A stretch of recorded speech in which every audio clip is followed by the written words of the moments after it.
సహస్రనామ తత్తుల్యం రామనామ వరాననే. శ్రీరామ రామ రామేతి రమే రామే మనోరమే.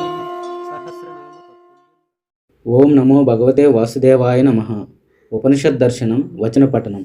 శుక్ల యజుర్వేద అంతర్గతంలోని 6వది సుబాలోపనిషత్. శ్లోకం: బీజాజ్ఞాన మహామోహాపన్న వాజ్య ద్విశిష్యతే నిర్జీజం త్రైపదం తత్వం తదస్మీత విచింతయే. ప్రథమః ఖండః. అప్పుడేమైంది అని అడిగిన వారికి ఇలా చెప్పడం ప్రారంభించాడు. సత్ అసత్ కానిది, అలాగే సదసత్ అయినది అయిన అతడి అనగా పరబ్రహ్మ నుంచి మొదట తమస్సు అనగా చీకటి పుట్టింది. ఆ చీకటి నుంచి మొదట ఆకాశం, ఆ ఆకాశం నుంచి వాయువు, దాని నుంచి అగ్ని, అగ్ని నుంచి జలం, జలం నుంచి భూమి ఆవిర్భవించాయి.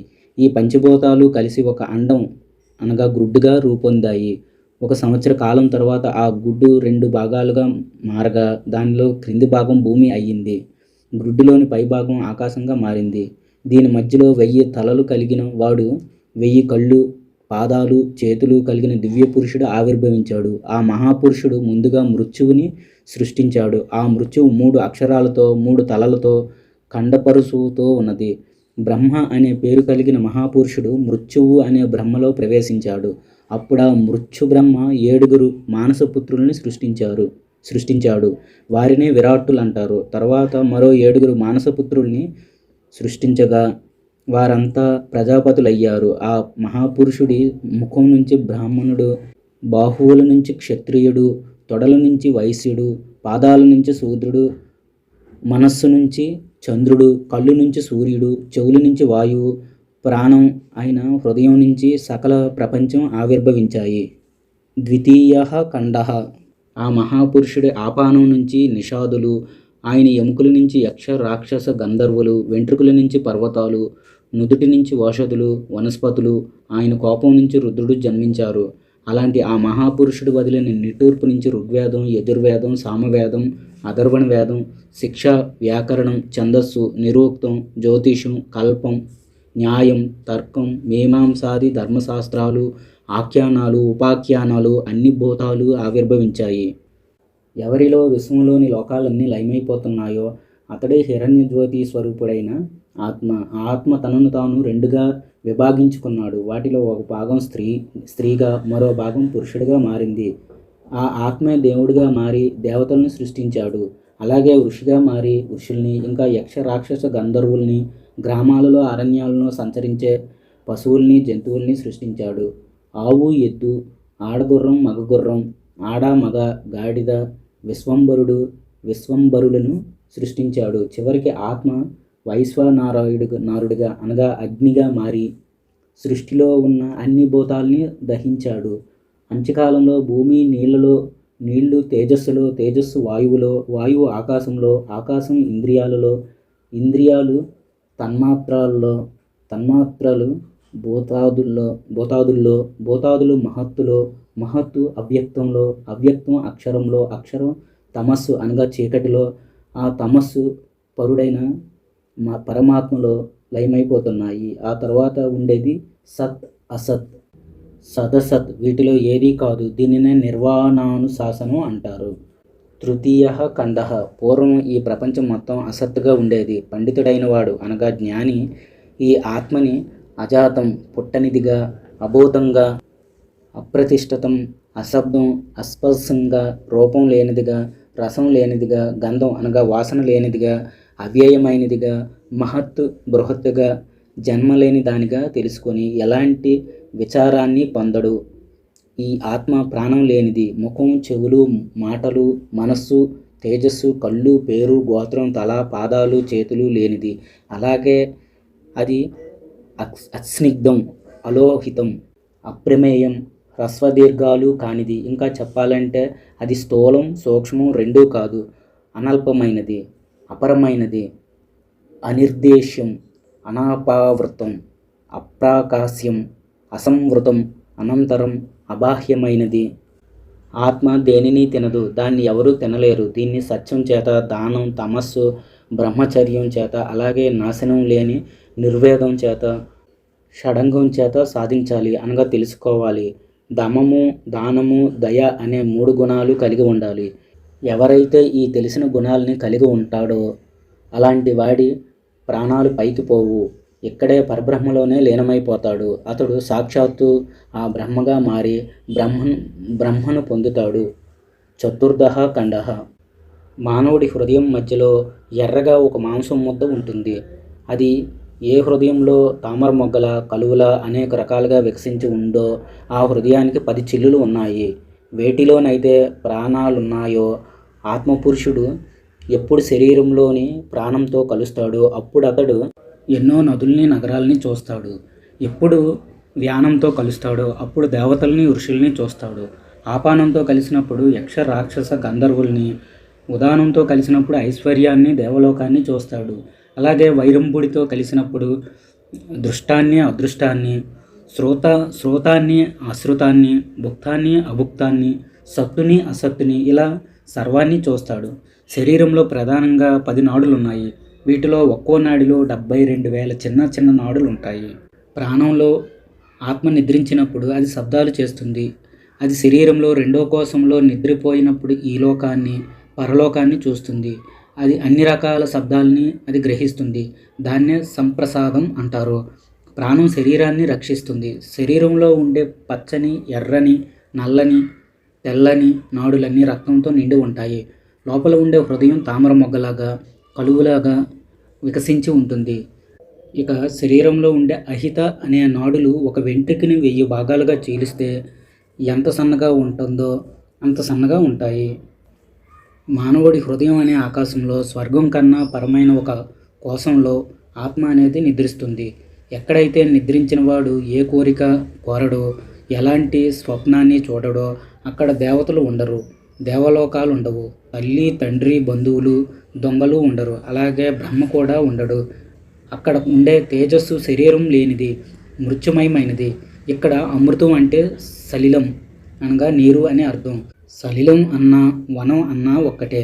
ఇలాంటి మార్గంలో అగ్రభాగానికి పరిగెత్తి వెళ్ళేవాడిని సామ్రాట్ అని అంటారు. పంచమహాఖండ. ఇక్కడ స్థానులకు అనగా స్థానం కలిగిన వారికి ఇస్తారు.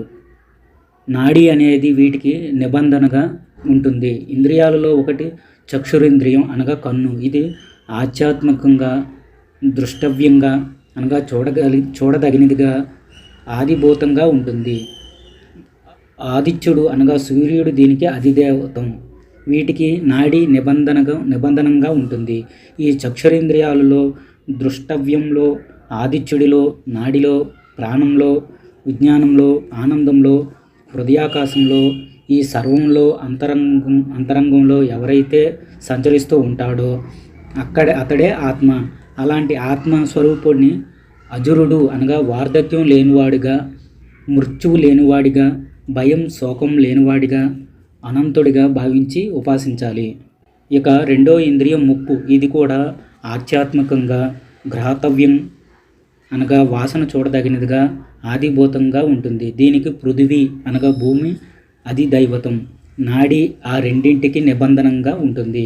ఈ ఘ్రాణేంద్రియంలో, గ్రాతవ్యంలో, పృథివీ అనగా భూమిలో, నాడిలో, ప్రాణంలో, విజ్ఞానంలో, ఆనందంలో, హృదయాకాశంలో, ఈ సర్వంలో అంతరంగంలో ఎవరైతే సంచరిస్తూ ఉంటాడో అతడే ఆత్మ.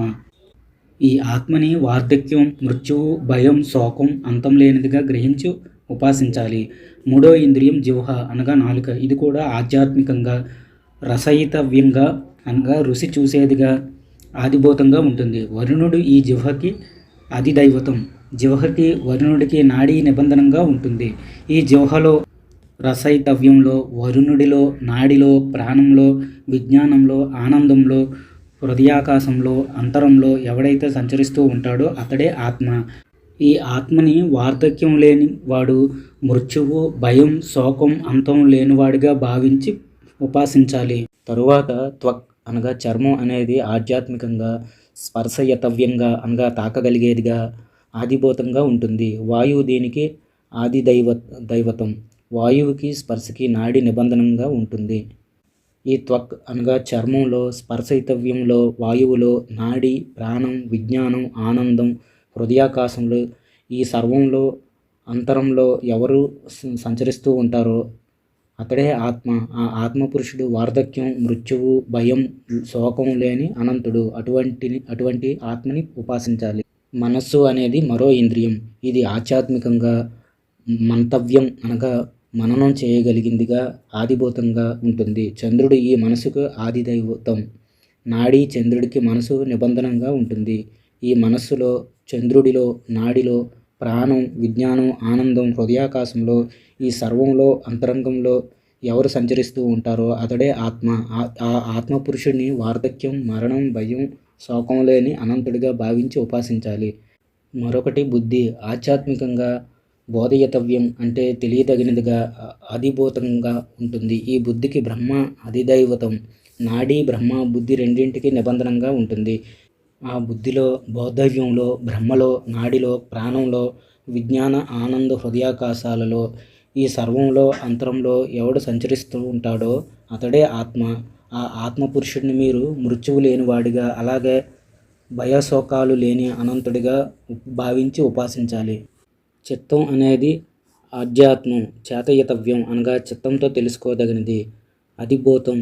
క్షేత్రజ్ఞుడనేవాడు చిత్తానికి ఆదిదైవంగా ఉంటాడు. నాడి వాడికి నిబంధనంగా ఉంటుంది. ఈ చిత్తంలో, చేతయతవ్యంలో, క్షేత్రజ్ఞుడిలో, నాడి, ప్రాణం, విజ్ఞానం, ఆనందం, హృదయాకాశాలలో, ఈ సర్వంలో, అంతరంలో ఎవడు స్వేచ్ఛగా సంచరిస్తుంటాడో అతడే ఆత్మ. అలాంటి ఆత్మపురుషుడిని వార్ధక్యం, మృత్యువు, శోకం, భయం లేని అనంతుడిగా భావించి ఉపాసించాలి. తరువాతిది వాక్కు. ఇది ఆధ్యాత్మంగా, వక్తవ్యంగా అంటే చెప్పవలసినదిగా, ఆదిభూతంగా ఉంటుంది. అగ్ని దీనికి ఆదిదైవతం. నాడి ఈ రెండింటికి నిబంధనం. వాక్కులో, వక్తవ్యంలో అగ్ని, నాడి, ప్రాణం, విజ్ఞానం, ఆనందం, హృదయాకాశాలలో, ఈ సర్వంలో, అంతరంలో ఎవడు స్వేచ్ఛగా సంచరిస్తున్నాడో అతడే ఆత్మ. ఆ ఆత్మపురుషుడిని అమృతుడు, అభయుడు, అశోకుడు, అనంతుడిగా భావించి ఉపాసించాలి. హస్తములు అనగా చేతులు. ఇవి ఆధ్యాత్మంగా అధాతవ్యం అనగా గ్రహింపతగినవిగా, ఆదిభూతంగా ఉంటాయి. ఇంద్రుడు చేతులకి ఆదిదైవం. నాడిం చేతులకి, ఇంద్రుడికి నిబంధనంగా ఉంటాయి. ఎవడు చేతులలో, గ్రహింపదగిన వాటిలో, ఇంద్రుడిలో, నాడిలో, ప్రాణం, విజ్ఞాన, ఆనంద హృదయాకాశాలలో, అలాగే ఈ సర్వంలో, అంతరంలో హాయిగా సంచరిస్తాడో అతడే ఆత్మ. ఆ ఆత్మపురుషుడిని వార్ధక్యం, మృత్యువు, భయం, శోకం లేని అనంతుడిగా భావించి ఉపాసించాలి. పాదాలు ఆధ్యాత్మంగా గంతవ్యం అనగా వెళ్ళవలసినవిగా, ఆదిభూతంగా ఉంటాయి. విష్ణుమూర్తి పాదాలకి అధిదైవం. నాడికి, పాదాలకి విష్ణువు నిబంధనం.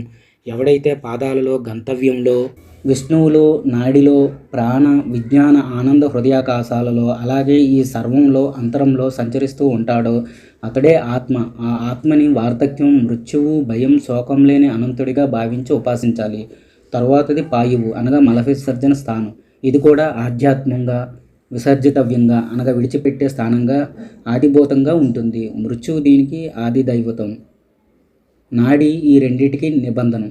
ఎవడైతే పాయువులో, విసర్జన యతవ్యంలో, మృత్యువులో, నాడి, ప్రాణ, విజ్ఞాన, ఆనంద హృదయాకాశాలలో, అలాగే ఈ సర్వంలో, అంతరంలో సంచరిస్తూ ఉంటాడో అతడే ఆత్మ. అలాంటి ఆత్మపురుషుడిని అమృతుడిగా, అశోకుడిగా, అభయుడిగా, అసురుడిగా, అనంతుడిగా భావించి ఉపాసించాలి. ఉపస్థ అనగా మర్మాంగం అనేది కూడా ఆధ్యాత్మంగా, ఆనందయుతవ్యంగా అనగా ఆనందించదగినదిగా, ఆదిభూతంగా ఉంటుంది. ప్రజాపతి దీనికి అధిదైవతం. నాడీ ఉపస్థితికి, ప్రజాపతికి నిబంధనంగా ఉంటుంది. ఎవరు ఈ ప్రజాపతిలో, నాడీ, ప్రాణ, విజ్ఞాన, ఆనంద హృదయాకాశాలలో, ఈ సర్వంలో, అంతరంలో సంచరిస్తూ ఉంటాడో అతడే ఆత్మ. ఆ ఆత్మపురుషుడిని వార్ధక్యం, మృత్యువు, భయం, శోకం లేని అనంతుడిగా భావించి ఉపాసించాలి. ఈ ఆత్మపురుషుడే సర్వజ్ఞుడు, సర్వేశ్వరుడు, సర్వానికి అధిపతి, అంతర్యామి. అంతేకాదు ఈ సకల జగత్తుకి కారణభూతుడు. అతడు సకల సౌభాగ్యాలతో ఉపాసించబడేవాడు కానీ సర్వ సౌఖ్యాల్ని ఉపాసించడు. అలాగే వేదశాస్త్రాల చేత ఉపాసించబడేవాడు కానీ వేదశాస్త్రాలని తాను ఉపాసించడు. ఈ సర్వం ఆత్మకి అన్నం లాంటిది అనగా తినదగినది అయినప్పటికీ ఎవడు అన్నంగా ఉంటాడో అతడే ఆత్మ. ఆ కారణంగా పరమైన అనగా ఉత్కృష్టమైన, సర్వనయన ప్రశస్తమైన అన్నమయుడు భూతాత్మ. ప్రాణమయుడు ఇంద్రియాత్మ, మనోమయుడు సంకల్పాత్మ, విజ్ఞానమయుడు కాలాత్మ, ఆనందమయుడు లయాత్మ ఒక్కడే కనుక ఇక్కడ ద్వైతం లేదు. ఎలా ఉంటుంది? అది మరణించే స్వభావం లేనిది కనుక. అమృతం ఎందుకు కాదు? అతడు అనగా ఆత్మపురుషుడు అంతఃప్రజ్ఞుడు, బహిప్రజ్ఞుడు కాడు, ఉభయ ప్రజ్ఞుడు కూడా కాదు. ప్రజ్ఞానఘనుడు, ప్రజ్ఞుడు, అప్రజ్ఞుడు కాడు. అతడు విదితం అనగా తెలియబడిన వాడు కాడు. వైద్యం అనగా తెలియదగిన వాడు కాడు. కానీ అతడు ఉన్నాడన్న మాట నిర్వాణం. ఇది అనుశాసనం. ఇదే వేదానుశాసనం. షష్ఠః ఖండః. సృష్టికి ముందు ఏదీ లేదు. ఆ కారణంగా ఎలాంటి ఆధారం లేకుండా ఈ ప్రజలంతా ఆవిర్భవించారు. దివ్యస్వరూపుడైన నారాయణుడు ఒక్కడే దేవుడు. కళ్ళు కళ్ళతో చూడదగినది, నాసిక నాసికతో వాసన చూడదగినది, చెవులు చెవులతో వినదగినది, నాలుక నాలుకతో రుచి చూడదగినది, చర్మం చర్మంతో స్పర్శ అనుభవించదగినది, మనస్సు మనస్సుతో మననం చేయదగినది, బుద్ధి బుద్ధితో ఆలోచించదగినది, అహంకారం అహంకర్తవ్యం, చిత్తం చేతయతవ్యం, వాక్కు వక్తవ్యం, హస్తాలు ఆదాయతవ్యం, పాదాలు గంతవ్యం, వాయువు విసర్జయతవ్యం, ఉపస్థ ఆనందయతవ్యం. ఇవన్నీ సాక్షాత్తు ఆ శ్రీమన్నారాయణుడే. అలాగే దాత, విధాత, కర్త, వికర్త అయినవాడు కూడా ఆ నారాయణ పరమాత్మే. ద్వాదశ అనగా 12 ఆదిత్యులు, ఏకాదశ రుద్రులు, సప్త మరుత్తులు, అష్టవసువులు, అశ్వనీ దేవతలు, వృక్కులు, యజస్సులు, సామాది మంత్రాలు, అగ్ని, ఆజ్యం, ఆహుతి ఇవన్నీ నారాయణ స్వరూపాలే. అలాగే ఉద్భవ, సంభవాలు, తల్లిదండ్రులు, అన్నదమ్ములు, నివాసం, దిక్కులు, సహృత్తు, గతి ఆ నారాయణుడే. నాసీర, శిశువు, అసుర, సూర్య, బృహస్పతి అనేవి నాడుల పేర్లు. ఇవి త్రాగుతాయి, పాడుతాయి, వర్షిస్తాయి. వరుణుడు, అర్యముడు, చంద్రుడు, కళ, కవి, ధాత, బ్రహ్మ, ప్రజాపతి, ఇంద్రుడు, దినాలు అనగా రోజులు, అర్ధదినాలు, కళలు, కల్పాలు, ఊర్ధ్వభాగాలు, దిక్కులు ఈ సర్వం నారాయణ స్వరూపమే. భూత భవిష్యత్తులు కూడా నారాయణుడే. మహావిష్ణువుకి చెందిన ఆ పరమమైన పదాన్ని అనగా స్థానాన్ని విద్వాంసులైన వాళ్ళు ఎప్పుడూ దర్శిస్తుంటారు. ద్విలోకంలో ఆయన దివ్య తేజస్సు వ్యాపించి ఉంటుంది. పండితులైన వాళ్ళే ఆ తేజస్సుని గ్రహించగలుగుతారు. ఏదైతే విష్ణుమూర్తి పరమపదము అనగా దివ్యస్థానము అది నిర్వాణానుశాసనం. ఇదే వేదానుశాసనం. శరీరానికి లోపల హృదయం అనే ఒక గుహ ఉంటుంది. అందులో ఏకం నిత్యుడు జన్మలేనివాడు అయిన ఆత్మపురుషుడు ఉంటాడు. ఎవడికి ఈ భూమి శరీరంగా ఉంటుందో, ఆ భూమి లోపలే తిరుగుతున్నప్పటికీ ఎవడిని భూమి గుర్తించలేదో, ఎవడికి జలం శరీరంగా ఉంటుందో, ఆ జలంలో సంచరిస్తున్నప్పటికీ జలాలు అతన్ని తెలుసుకోలేవో, ఎవడికి తేజస్సు శరీరంగా ఉన్నదో, ఆ తేజస్సులో తిరుగుతున్నప్పటికీ ఎవరిని ఆ తేజస్సు తెలుసుకోలేదో, ఎవడికి వాయువు, ఆకాశం, మనస్సు, బుద్ధి, అహంకారం, చిత్తం, అవ్యక్తం, అక్షరం, మృత్యువు అనేవి శరీరంగా ఉన్నాయో, ఆ వాయు, ఆకాశ, మనస్సు, బుద్ధి, అహంకార, చిత్త, అవ్యక్త, అక్షర, మృత్యువులలో సంచరిస్తూ ఎవడిని అవి ఏవి గుర్తించలేవో అతడే సర్వభూతాలకి అంతరాత్మ. అతడే సకల పాపాలని పోగొట్టే దివ్య నారాయణుడు. ఆ నారాయణుడే ఈ దివ్య విద్యని అపాంతరముడికి ప్రబోధించగా ఆయన దాన్ని తిరిగి బ్రహ్మదేవుడికి ఇచ్చాడు. బ్రహ్మ ఆ విద్యని ఘోరాంగి రసమునికి ఇవ్వగా ఆయన ఆ విద్యని రైక్వుడికి ప్రసాదించాడు. ఆ రైక్వుడు దాన్ని రాముడికి ఇవ్వగా రాముడు దాన్ని సకల భూతాలకి అనగా జీవులకి ప్రసాదించాడు. ఇది నిర్వాణప్రదమైన శాసనం. ఇదే వేదానుశాసనం. పరిశుద్ధుడైన ఆత్మపురుషుడు శరీరంలోని హృదయం అనే గుహలో కొలువున్నాడు.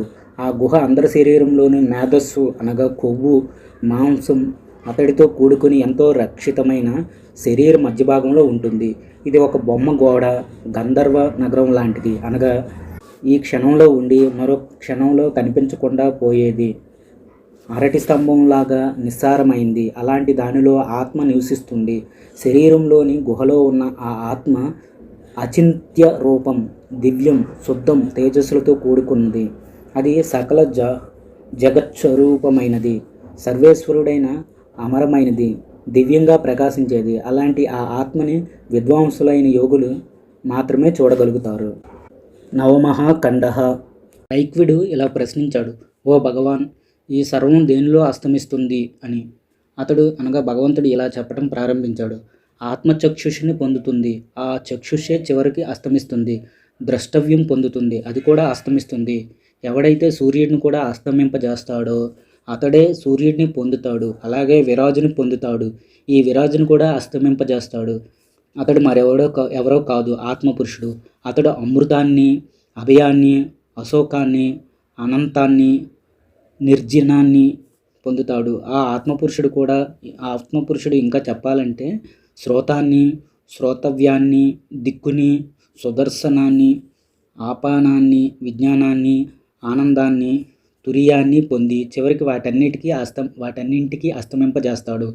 అతడే అమృతాన్ని, అభయాన్ని, అశోకాన్ని, అనంతాన్ని, నిర్జీజాన్ని పొందుతాడు. అమృత పురుషుడు నాసిక అనగా ముక్కుని, ఘ్రాతవ్యాన్ని, పృథివిని, జలాన్ని, వ్యానాన్ని, విజ్ఞానాన్ని, ఆనందాన్ని, తురియాన్ని పొంది చివరికి వాటన్నింటినీ అస్తమింపజేస్తాడు. అతడు అమృతాన్ని, అభయాన్ని, అశోకాన్ని, అనంతాన్ని, నిర్జీజాన్ని కూడా పొందుతాడు. అతడిలా అనగా భగవానుడు రైతుకిడితో చెబుతున్నాడు. ఆత్మపురుషుడు జిహ్వని అనగా నాలుక, రసైతవ్యాన్ని అనగా రుచి చూడటాన్ని, వరుణుడిని, సౌమ్యుడిని, ఉదానాన్ని పొంది చివరికి వాటన్నిటినీ అస్తమింపజేస్తాడు. ఆ పురుషుడే విజ్ఞాన, ఆనంద, తుర్యాన్ని కూడా పొంది వాటిని అస్తమింపజేస్తాడు. ఆ ఆత్మపురుషుడే అభయాన్ని, అశోకాన్ని, అమృతాన్ని, అనంతాన్ని, నిర్జీజాన్ని పొందుతాడు. ఇంకా ఆత్మపురుషుడు త్వక్ అనగా చర్మంని, రశ్మైతవ్యాన్ని, వాయువుని, మోహాన్ని, సుమానాన్ని, విజ్ఞానాన్ని, ఆనంద, తుర్యాన్ని పొంది వాటన్నిటిని అస్తమింపజేస్తాడు. అతడు అమృతం, అభయం, అశోకం, అనంతం, నిర్జీజాల్ని పొందుతాడు. అలాగే అతడు వాక్కుని, వాక్తవ్యాన్ని, అగ్నిని, కుమారుణ్ణి, వైరంభాన్ని, విజ్ఞాన, ఆనంద, తుర్యాల్ని పొంది చివరికి వాటన్నిటినీ అస్తమింపజేస్తాడు. అతడే అమృతాన్ని, అభయాన్ని, అశోకాన్ని, ఆనంద, నిర్జీజాల్ని పొందుతాడు. అతడు హస్తాల్ని అనగా చేతులు, ఆదాతవ్యాన్ని, ఇంద్రుణ్ణి, అమృతాన్ని, ముఖ్యాన్ని, విజ్ఞాన, ఆనంద, తుర్యాల్ని పొంది చివరికి వాటన్నింటినీ అస్తమింపజేస్తాడు. అతడే అమృతాన్ని, అభయ, అశోక, అనంత, నిర్జీజాల్ని పొందుతాడు. ఆ పురుషుడు పాదాల్ని, గంతవ్యాన్ని, విష్ణువుని, సత్యాన్ని, అంతర్యామిని, విజ్ఞాన, ఆనంద, తుర్యాల్ని పొంది చివరికి అన్నింటినీ నశింపజేస్తాడు. అలా చేసినవాడే అమృతాన్ని, అభయ, అశోక, అనంత, నిర్జీజాలని పొందుతాడు. అతడు అనగా ఆత్మ వాయువుని, విసర్జితవ్యాన్ని, మృత్యువుని, మధ్యమాన్ని, ప్రభంజన, విజ్ఞాన, ఆనందాలని పొంది చివరికి వాటిని కూడా అస్తమింపజేస్తాడు. అతడు తురియాన్ని కూడా పొంది దాన్ని అస్తమింపజేస్తాడు. అలా చేసినవాడే అమృత, అశోక, అభయ, ఆనంద, నిర్జీజాలని పొందుతాడు. అతడు ఉపస్థిని, ఆనందీయ తత్వాన్ని, ప్రజాపతిని, నాసీరుణ్ణి అనగా అగ్రేసరుడు పొంది చివరికి వారిని కూడా అస్తమింపజేస్తాడు. అతడు కూర్మీరుణ్ణి, విజ్ఞాన, ఆనంద, తుర్యాల్ని పొంది చివరికి వాటన్నిటినీ అస్తమింపజేస్తాడు. అతడే అమృత, అశోక, అభయ, ఆనంద, నిర్జీజాల్ని పొందుతాడు. అతడు అనగా ఆత్మ మనసును, మంతవ్యాన్ని పొంది వాటిని కూడా అస్తమింపజేస్తాడు. అతడు చంద్రుణ్ణి, శిశువుని, స్వేనాన్ని, విజ్ఞాన, ఆనంద, తుర్యాల్ని పొంది వాటన్నిటినీ అస్తమింపజేస్తాడు. అతడే అమృత, అభయ, అశోక, అనంత, నిర్జీజాల్ని పొందుతాడు. ఈ ఆత్మపురుషుడు బుద్ధిని, బోధవ్యాన్ని, బ్రహ్మని, సూర్యుడిని, కృష్ణుడిని, విజ్ఞాన, ఆనంద, తుర్యాలని పొంది చివరికి వాటిని అస్తమింపజేస్తున్నాడు. అతడే అమృతాన్ని, అభయాన్ని, అశోకాన్ని, అనంత, నిర్జీజాల్ని పొందుతాడు. ఆత్మపురుషుడు అహంకారాన్ని, కర్తవ్యాన్ని, రుద్రుడిని, అసురుడిని, శ్వేతుడిని, విజ్ఞాన, ఆనందాల్ని పొంది వరుసగా వాటన్నిటిని అస్తమింపజేస్తాడు. అతడు తుర్యాన్ని కూడా పొంది దాన్ని అస్తమింపజేస్తాడు. అతడే అమృత, అభయ, అశోక, ఆనంద, నిర్జీజాల్ని పొందుతాడు. ఆ మహాపురుషుడు చిత్తాన్ని, చేతయితవ్యాన్ని, క్షేత్రజ్ఞుణ్ణి, భాస్వాతిని, నాగుని పొంది వరుసగా వారందరినీ అస్తమింపజేస్తాడు. అలాగే అనగా ఆత్మపురుషుడు విజ్ఞాన, ఆనంద, తుర్యాల్ని కూడా పొంది వాటిని కూడా అస్తమింపజేస్తాడు. అతడే అమృతాన్ని, అభయ, అశోక, అనంత, నిర్జీజల్ని కూడా పొందుతున్నాడు. ఈ విధంగా ఎవడైతే నిర్జీజుడి గురించి అనగా ఆత్మను తెలుసుకుంటాడో వాడు కూడా నిర్జీజుడవుతాడు. అతడు పుట్టడు, చావుడు, మోహించబడడు, దేని చేత భేదించబడడు, అలాగే దహించబడడు, ఛేదించబడడు. అతడు దేనికి చెలించడు, కోపగించడు, సర్వాన్ని దహించడు. ఇతడే ఆత్మ అని చెప్పబడతాడు. ఇలా ఈ ఆత్మకు సంబంధించిన ప్రవచన అనగా విజ్ఞానం సంపద చేత ఎక్కువగా చదవటం చేత, బుద్ధి వినటం, తెలివి చేత, వేదాలు యజ్ఞాల చేత, ఆశ్రమాల చేత, ఇంకా ఇతర కార్యాల చేత తెలుసుకోవటం సాధ్యం కాదు. మరి ఎలానంటే మంచి ప్రవచనం చేత, ప్రశంస చేత, వ్యుత్థానం చేత ఎలాగైనా వినాలి, తెలుసుకోవాలి అన్న కోరిక చేత మాత్రమే సాంప్రదాయకంగా ఆత్మను గురించి తెలుసుకోగలరు, అనగా దాన్ని పొందగలరు. శాంతి, దాంతి, ఉపరతుడు, తతీక్షుడు, సమమహితుడు అనగా ఏకాగ్రత కలిగినవాడు మాత్రమే ఆత్మని దర్శించగలడు. అంతేకాదు అతడే ఈ సర్వానికి ఆత్మ అవుతాడు. దశమః ఖండః. తర్వాత రైక్వుడు అతన్ని ఇలా ప్రశ్నించాడు: భగవాన్, సృష్టిలో ఉన్నవన్నీ దేనిలో స్థితిని పొంది ఉంటాయి అని. రసాతల లోకంలో అని అతడు సమాధానం చెప్పాడు. ఇంకా వారిద్దరి మధ్య ప్రశ్న జవాబులు ఈ విధంగా జరిగాయి. ప్రశ్న: రసాతల లోకాలు ఓతప్రోతంగా అనగా ఒకదానితో ఒకటి గుచ్చినట్టుగా దేనిలో ఉంటాయి? జవాబు: భువర్లోకంలో. ప్రశ్న: భువర్లోకంలో దేనిలో ఉంటుంది? జవాబు: సువర్లోకంలో. ప్రశ్న: సువర్లోకం దేనిలో ఉంటుంది? జవాబు: మహర్లోకంలో. ప్రశ్న: మహర్లోకం దేనిలో ఉంటుంది? జవాబు: జనలోకంలో.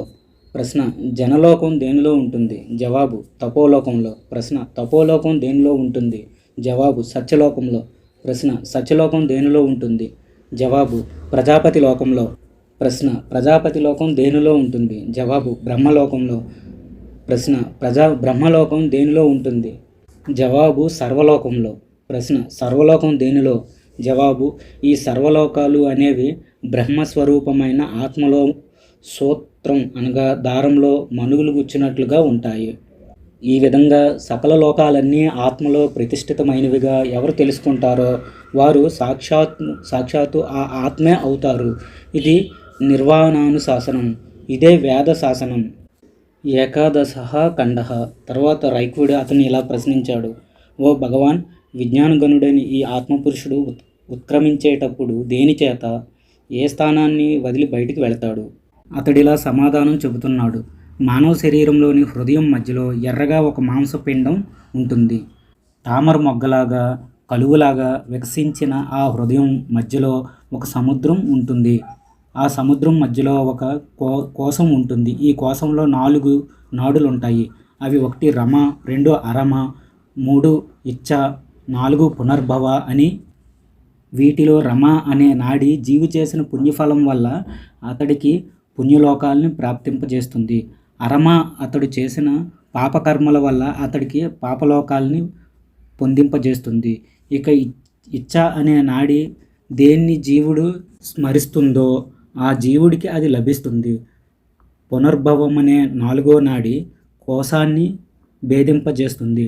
అలాగే అది కోశాన్ని, శీర్ష కపాలాన్ని, పృథివిని, జలాన్ని, తేజస్సుని, వాయువుని, ఆకాశాన్ని, మనస్సుని, భూతాదిని, మహత్తుని, అవ్యక్తాన్ని, అక్షరాన్ని, మృత్యువుని వరుసగా ఒకదాని తర్వాత ఒకటి భేదిస్తుంది. చివరికి మృత్యువు పరుడైన దైవంలో ఏకమవుతుంది. అలా ఆయన తర్వాత ఇక సత్తు, అసత్తు, సతసత్తు అనేవేవీ ఉండవు. ఇది నిర్వాణానుశాసనం. ఇదే వేదానుశాసనం. ద్వాదశః ఖండః. బ్రహ్మలోకంలో, మహాసంవర్తకంలో, ఆదిత్యుడిలో, క్రవ్యాదులలో పక్వమైన అన్నం అనేది నారాయణుడి నుంచే వస్తుంది. ఆ అన్నం జ్వాలాకీల వల్ల కాస్త మెత్తబడుతుంది. ఎవరైనా సరే పర్యుషితం అనగా వండిన తర్వాత జాము కాలం దాటనిది పవిత్రమైనది, యాచించనిది, అసంక్లిప్తమైనది అయిన అన్నాన్ని మాత్రమే భుజించాలి. అంతేకాని ఎవరిని యాచించకూడదు. త్రయోదశః ఖండః. ఎవరైనా సరే బాలుడిలా ఉండాలని కోరుకోవాలి. బాలభావం, అసంగం, నిర్వజ్యం, మౌనం, పాండిత్యం వీటి వల్ల కైవల్యం గురించిన జ్ఞానం లభిస్తుంది. దీన్ని గురించి చెప్పేవాడు ప్రజాపతి అని గ్రహించి ఒక చెట్టు మొదట్లో కూర్చోవాలి. మాసిన వస్త్రాలు ధరించి ఏకాకిగా సమాధి స్థితిలో ఉండి ఆత్మను గురించి తెలుసుకోవాలనే కోరిక తప్ప మరే కోరిక లేకుండా ఉండాలి. ఏనుగుల్లో, సింహాల్లో, దోమల్లో, ముంగిస, సర్ప, యక్ష, రాక్షస, గంధర్వాదుల్లో ఉండే మృత్యు స్వరూపం గురించి తెలుసుకున్నవాడు దేని గురించి భయపడడు. ఎవరైనా ఆత్మజ్ఞానం కావాలనుకునేవాడు వృక్షంలాగా ఉండాలి. తాను నరకబడుతున్నప్పటికీ ఎవరి మీద కోప్పడకూడదు, దేనికి చెల్లించకూడదు, ఆకాశంలాగా స్థిరంగా ఉండాలి. ఎవరైనా దండించినా ఆగ్రహించకూడదు, నిత్యనిష్టతో ఉండాలి. ఈ ఆత్మ అనేది నిత్య స్వరూపమైనది. అన్ని రకాల వాసనలకి పృథివీ అనగా భూమి హృదయం లాంటిది. అలాగే రసాలన్నిటికీ జలం, రూపాలన్నిటికీ తేజస్సు, స్పర్శలన్నిటికీ వాయువు, శబ్దాలన్నిటికీ ఆకాశం, గీతాలన్నిటికీ అవ్యక్తం, సత్వాలన్నిటికీ మృత్యువు హృదయం లాంటిది. చివరికి ఈ మృత్యువు పరుడైన ఆ పరమాత్మతో ఏకీభావం చెందుతుంది. అలా చెందిన తరువాత ఇక సత్తు, అసత్తు, సదసత్తు అనేవేవీ ఉండవు. ఇది నిర్వాణానుశాసనం. ఇదే వేదానుశాసనం. చతుర్దశ ఖండ. పృథివీ అనగా భూమి. అన్నం జలం అన్నాదం. జలం అన్నం జ్యోతి అన్నాదం. జ్యోతి అన్నం వాయువు అన్నాదం. వాయువు అన్నం ఆకాశం అన్నాదం. ఆకాశం అన్నం ఇంద్రియాలు అన్నాదులు. ఇంద్రియాలు అన్నం మనస్సు అన్నాదం. మనస్సు అన్నం బుద్ధి అన్నాదం. బుద్ధి అన్నం అవ్యక్తం అన్నాదం. అవ్యక్తం అన్నం అక్షరం అన్నాదం. అక్షరం అన్నం మృత్యువు అన్నాదం. చివరికి అన్నాదమైన ఈ మృత్యువుపరుడైన ఆ పరమాత్మతో ఏకీభావం చెందుతుంది. అలా చెందినవాడు సత్తు, అసత్తు, సదసత్తు అనేవేవీ ఉండవు. ఇదే నిర్వాణుశాసనం. ఇదే వేదానుశాసనం. పంచదశ ఖండ. తర్వాత రైకుడి అతనిలా ప్రశ్నించాడు, ఓ భగవాన్, విజ్ఞానగణుడైన ఆత్మపురుషుడు శరీరం నుంచి ఉత్క్రమించే అంటే బయటికి వెళ్ళేటప్పుడు దేని చేత ఏ స్థానాన్ని దహిస్తాడు? అతడిలా చెబుతున్నాడు, విజ్ఞానఘనుడైన ఆత్మ శరీరం నుంచి బయటికి వచ్చేటప్పుడు లోపల ఉన్న ప్రాణాన్ని దహిస్తాడు. దానితో పాటు ఆపానాన్ని, వ్యానాన్ని, ఉదానాన్ని, సమాన వైరంభాలని, ముఖ్యాన్ని, అంతర్యామాన్ని, ప్రభంజనాన్ని, కుమారుణ్ణి, శ్యానాన్ని, శ్వేతాన్ని, కష్టాన్ని, నాగాన్ని కూడా దహిస్తాడు.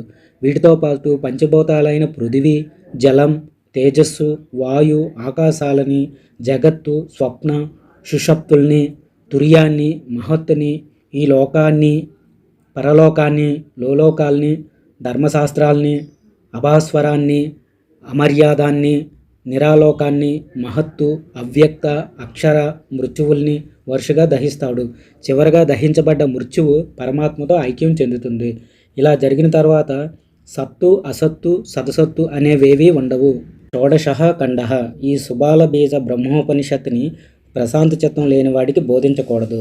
తన పుత్రుడు, శిష్యుడు కానివాడికి, కనీసం 1 సంవత్సర కాలం శిష్యరికం చేయని వాడికి, కుల గుణ శీలాలు లేనివాడికి ఉపదేశించకూడదు. ఎవరికైతే భగవంతుడి మీద భక్తి ఉంటుందో, భగవంతుడి మీద ఉన్నట్టుగా గురువు మీద కూడా భక్తిభావం కలిగి ఉంటాడో అలాంటి మహాత్ముడికి మాత్రమే ఈ ఉపనిషత్తు వంటబడుతుంది. ఇది నిర్వాణుశాసనం. ఇదే వేదానుశాసనం.